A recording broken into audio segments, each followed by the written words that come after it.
Power வீடர் trolley 9 HP மாட்டிக்கலாம், 7 HP 7 ஹெச்பிக்கு மாட்டிக்கலாம். இது கொஞ்சம் வெயிட்டான பாக்ஸு. அதிகபட்சம் இது 9 ஹெச்பியில் மாட்டி ஓட்டினா நல்லாயிருக்கும். இதோட விலை வந்து 25,000 ரூபா. அப்படியே காட்டுவா ஃபுல்லாக பார்த்து. அதாவது அகலம் நீளம் வந்து 4 அடி, அகலம் வந்து 3 அடி. பிரேக் கூட வந்துடும். இதில் உட்காந்து ஓட்டிக்கலாம். 9 ஹெச்பி வண்டியில் மாட்டி ஓட்டினா இதுக்கு வந்து பொருத்தமாக இருக்கும். 7 ஹெச்பி 7 ஹெச்பிக்கு இது கொஞ்சம் பொருத்தம் கம்மியாக இருக்கும்.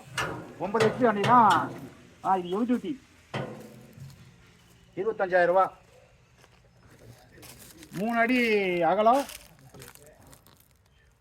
4 அடி நீளம், 25,000 ரூபா. இது தேவைப்படுறவங்க கூப்பிடலாம். இது மதுரை மாவட்டம் மேலூர் வாழ்க வளமுடன் அக்ரியில் வாங்கி வைக்கிறோம். செஞ்சு வைக்கல, வாங்கி வைக்கிறோம். Heavy duty. ரைட்டு, தேவைப்படுறவங்க கூப்பிடலாம். நன்றி, வணக்கம்.